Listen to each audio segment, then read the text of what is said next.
श्री स्वामी समर्थ. स्वागत आहे तुमचं माझ्या युट्यूब चॅनलमध्ये. आजचा दिवस तुम्हाला खूप छान सुख समाधानाचा आणि आनंदाचा जाऊ देत ही स्वामींच्या चरणी प्रार्थना करते आणि आज या नवीन व्हिडिओला सुरुवात करते. तर बघा मित्रमैत्रिणींनो, 18 डिसेंबर वार गुरुवार या दिवशी आलेली आहे मार्गशीर्ष अमावस्या. मार्गशीर्ष महिना म्हणजे महालक्ष्मीच्या कृपेचा महिना. यंदा 18 डिसेंबर रोजी एक अतिशय अत्यंत दुर्मिळ योग जो आहे तर तो जुळून आलेला आहे आणि मार्गशीर्ष महिन्याचा शेवटचा आणि महत्वाचा गुरुवार आणि अमावस्या तिथी. यामुळे लोकांच्या मनात प्रश्न आहे की या दिवशी पूजा करावी की नाही, उद्यापन करावं का. आजच्या या व्हिडिओमध्ये आपण धर्मशास्त्रानुसार अचूक माहिती जी आहे तर ती जाणून घेणार आहोत. त्याचप्रमाणे या दिवशी एक अतिशय अत्यंत प्रभावशाली असा उपाय सुद्धा आपल्याला करायचा आहे. आता कोणता उपाय आपल्याला या दिवशी करायचा आहे, कशा पद्धतीने करायचा आहे, कोणत्या वेळेमध्ये करायचा आहे, याविषयीची संपूर्ण माहिती आजच्या या नवीन व्हिडिओमध्ये मी तुमच्या बरोबर शेअर करणार आहे. त्यामुळे तुम्ही हा व्हिडिओ स्किप न करता शेवटपर्यंत नक्की बघा. चॅनलवरती तुम्ही जर हा व्हिडिओ पहिल्यांदा बघत असाल तर चॅनलला आवर्जून सबस्क्राईब करा आणि असेच नवनवीन माहितीपूर्ण व्हिडिओ बघण्यासाठी समोरील बेल आयकॉनलाही प्रेस करा. त्यामुळे काय होईल, जेव्हा कधी मी नवीन व्हिडिओ अपलोड करेल तर सर्वात अगोदर त्याचं नोटिफिकेशन तुम्हाला मिळेल आणि तुम्ही एकही व्हिडिओ मिस करणार नाही. कमेंट बॉक्समध्ये जय माता लक्ष्मी किंवा ओम नमो भगवते वासुदेवाय नमः हा मंत्र सर्वांनी आवर्जून टाईप करा. तर चला बघा मित्रमैत्रिणी, मार्गशीर्ष महिन्यामध्ये आपण माता लक्ष्मीची पूजा करत असतो, सोबतच भगवान विष्णू देवांची देखील पूजा करत असतो. महालक्ष्मीची पूजा किंवा उद्यापन करावी की नाही, बघा या दिवशी तुम्ही निश्चितपणे माता लक्ष्मीची पूजा आणि उद्यापन करू शकतात, काही अडचण नाही. मार्गशीर्ष गुरुवार व्रत नेहमी सूर्योदयापासून सुरू होते. पूजेची विधी, कथा आणि आरती साधारणपणे सकाळीच केली जाते. काही ठिकाणी संध्याकाळी जी पूजाची विधी आहे तर ती केली जाते.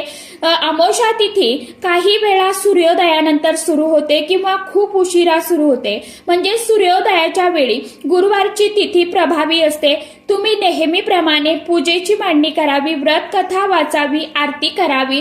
जर हा शेवटचा गुरुवार असेल तर उद्यापन देखील याच दिवशी करावं. यामुळे व्रताच्या फळावर कोणतेही नकारात्मक परिणाम जे आहेत तर ते होत नाही. कारण तुम्हाला माहित असेल की आपण लक्ष्मीपूजन सारखा इतका मोठा दिवस जो आहे तर तो अमावस्येच्या दिवशी साजरा करत असतो. अमावस्या ही वाईट ना अजिबात नसते. बघा, फक्त या दिवशी नकारात्मक शक्ती ज्या आहेत ना तर त्या जास्त प्रमाणामध्ये सक्रिय झालेल्या असतात. ज्यामुळे जितकी सेवा आपल्याला आपल्या घरामध्ये करता येईल तितकी जास्तीत जास्त सेवा करण्याचा आपल्याला आवर्जून प्रयत्न करायचा असतो. गुरुवार, मार्गशीर्ष आणि अमावस्या हे दोन्ही योग एकत्र आल्याने हा दिवस अतिशय अत्यंत खूप म्हणजे खूप प्रभावी ठरतो. अमावस्येला पहाटे उठून तीर्थक्षेत्राच्या पाण्याने किंवा गंगेच्या पाण्याने, जल मिसळलेल्या पाण्याने स्नान करा. गुरुवारी नेहमीप्रमाणे माता लक्ष्मीचं पूजन करा, आवाहन, व्रत कथा वाचा. अमावस्ये तिथी ही पितरांना समर्पित असते. त्यामुळे दुपारच्या वेळेत पितरांचं तर्पण, पाणी अर्पण करा आणि ब्राह्मणांना दान द्यावं. यामुळे पितरांचे आशीर्वाद मिळतात आणि घरात सुख, शांती, समृद्धी येते.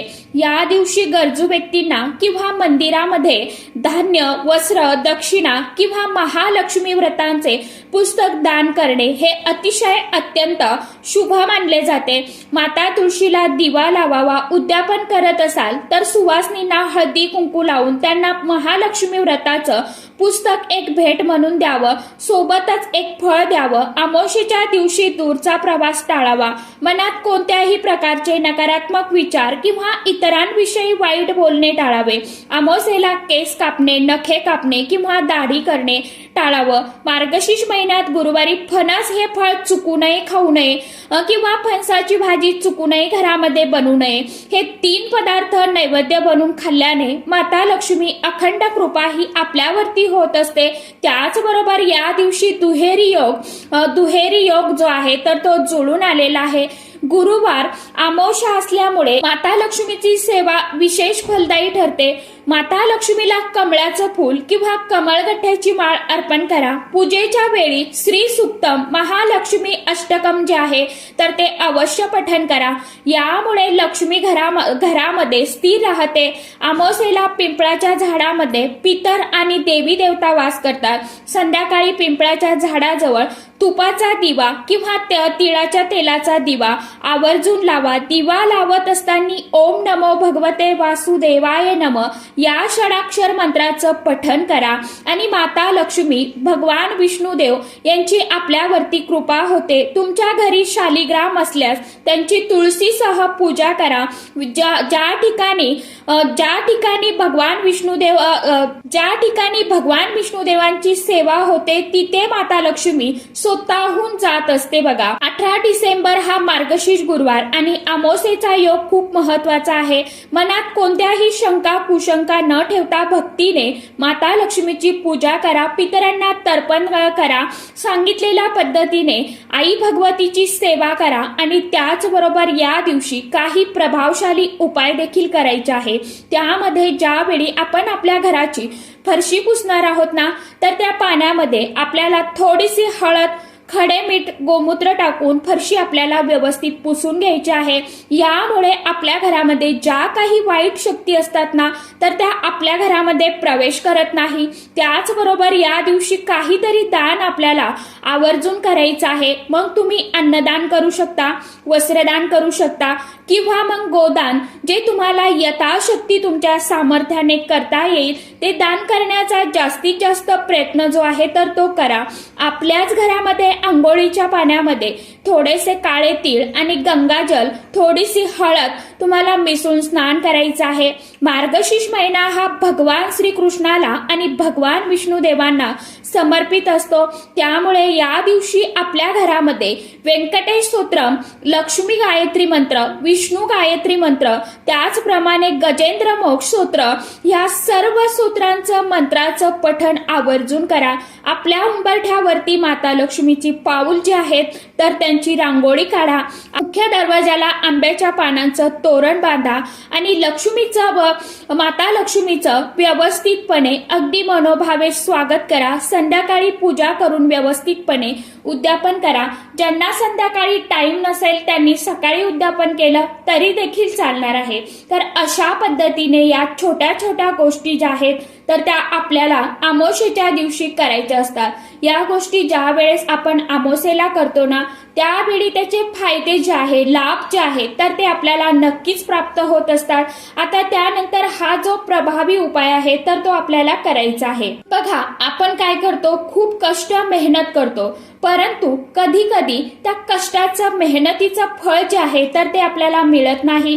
घरामध्ये पैसा टिकत नाही, घरामध्ये सतत अडीअडचणी, अडथळे येतात किंवा घरामध्ये सतत भांडणे, वादविवाद, क्लेश जे आहेत तर ते होत राहतात। आणि ज्यावेळी अमावस्या किंवा पौर्णिमा तिथी आपल्या जवळ येतात त्यावेळेस आपल्या घरामध्ये खूप मोठ्या प्रमाणामध्ये हे दोष जे आहेत तर ते जाणवायला सुरुवात होते। त्यामुळेच या सर्व गोष्टीपासून आपल्याला जर दूर राहायचं असेल तर त्यासाठी या छोट्या छोट्या गोष्टी, छोटे मोठे उपाय किंवा सेवा आपल्याला करायच्या असतात। सेवा मनामध्ये कुठेही किंतु परंतु न ठेवता जर केली ना तर नक्कीच आपल्याला त्याचा लाभ जो आहे तर तो होत असतो। माता लक्ष्मीची अखंड कृपा तुमच्या घरावरती राहते। हा प्रभावी उपाय आवर्जून नक्की करून बघा। आपल्याला कोणता उपाय करायचा आहे तर आपल्याला आपल्या घरामध्ये या दिवशी हे 3 पदार्थ जे आहेत मी तुम्हाला सांगणार आहे, तर त्यातला कोणताही एक तरी पदार्थ तुम्ही जो आहे तर तो बनवून माता लक्ष्मीला नैवेद्य म्हणून अर्पण करायचा आहे। यामुळे नक्कीच तुमच्या सर्व अडचणी, विघ्न, अडथळे जे आहेत तर ते दूर होतील। आता कोणते 3 पदार्थ असणार आहे बघा, त्यामध्ये सर्वात पहिला जो पदार्थ आहे तो म्हणजे तांदूळाची खीर किंवा गुळ साखर। जे गोड पदार्थ असतात ना तर ते माता लक्ष्मीला अतिशय अत्यंत खूप म्हणजे खूप प्रिय असतात। तांदूळ हा अक्षय धान्याचा स्रोत आहे खीर बनवून नैवेद्य दाखवल्याने धनधान्याची वृद्धी होते. गूळ आणि साखर जे आहेत तर ते शुक्राचं प्रतीक मानलं जातं आणि खीर बनवल्यामुळे शुक्र आणि माता लक्ष्मीची युती आहे तर ते तयार होऊन आपल्या कुंडलीमधील पैशाच्या अडचणी ज्या आहेत ना तर त्या दूर होत असतात. त्यानंतर समोरचा म्हणजे गोड शिरा करा, म्हणजेच रव्याचा प्रसाद. गुरुवारी दत्त महाराजांचा वार आहे. शिरा बनवण्याची आणि वाटण्याची प्रथा आहे. शिरा बनवून महालक्ष्मी आणि भगवान श्रीहरी विष्णू देवांना नैवेद्य दाखवा, यामुळे घरातून दरिद्रता दूर होते. त्यानंतर तिसरा जो पदार्थ असणार आहे तो म्हणजे हरभऱ्याचे म्हणजे चण्याची उसळ. माता लक्ष्मीला हरभऱ्याचे दाणे जे आहेत तर ते खूप प्रिय आहे. हरभऱ्याची सात्विक उसळ जिरा म्हणजे जिरे न वापरता नैवेद्याला बनवल्याने घरामध्ये धान्याची कमतरता कधीच भासत नाही. शक्य असेल तर कांदा लसूण नाही घातला तरी चालेल. तर अशा पद्धतीने हे 3 पदार्थ, पहिला म्हणजे खीर, दुसरा म्हणजे गोड शिरा, तिसरा म्हणजे हरभरा म्हणजे चण्याची उसळ, हे 3 पदार्थ जे आहेत तर ते बनवून खाल्ले तर नक्कीच आपल्या घरामध्ये ज्या काही अडचणी, दुःख आहेत, संकट आहेत, दोष आहेत तर ते आपल्याला दूर होताना दिसून येतील. त्याचबरोबर या दिवशी घरामध्ये सेवा करा. माता लक्ष्मीला प्रसन्न करण्यासाठी जे उपाय सांगितले आहेत तेही करा. हे पदार्थ नक्की बनवून त्याचा नैवेद्य सर्वांना प्रथम माता लक्ष्मीला दाखवा. सकाळी करा, संध्याकाळी करा, जेव्हा तुम्हाला शक्य होईल त्या वेळेमध्ये हे 3 पदार्थ जे आहेत तर ते तुम्हाला करायचे आहे घरामध्ये आणि आपल्याला प्रसाद स्वरूपी देवांना अर्पण करायचं आहे. त्यानंतर घरामध्ये ग्रहण करायचं आहे. तर सांगितलेल्या पद्धतीने तुम्हाला आवर्जून काही नियमांचं पालन करायचं आहे. काही पदार्थ जे आहेत तर ते आपल्याला खायचे असतात, काही पदार्थ जे आहेत तर ते मार्गशीर्ष महिन्यामध्ये खायचे नसतात. तर आशा करते की व्हिडिओमध्ये सांगितल्याप्रमाणे तुम्हाला माहिती समजलीच असेल. ज्यांना कुणाला काही अडचण असेल, ज्यांना काही समजलं नसेल त्यांनी कमेंट बॉक्समध्ये विचारू शकता. तर चला, आजच्या व्हिडिओमध्ये इतकीच माहिती होती. कशी वाटली नक्की सांगा. व्हिडिओ आवडला तर चॅनलला आवर्जून लाईक, शेअर, सबस्क्राईब जरूर करा. परत भेटूया नवीन माहितीसोबत, नवीन व्हिडिओसोबत. तोपर्यंत सर्व माझ्या युट्यूब परिवाराला श्री स्वामी समर्थ.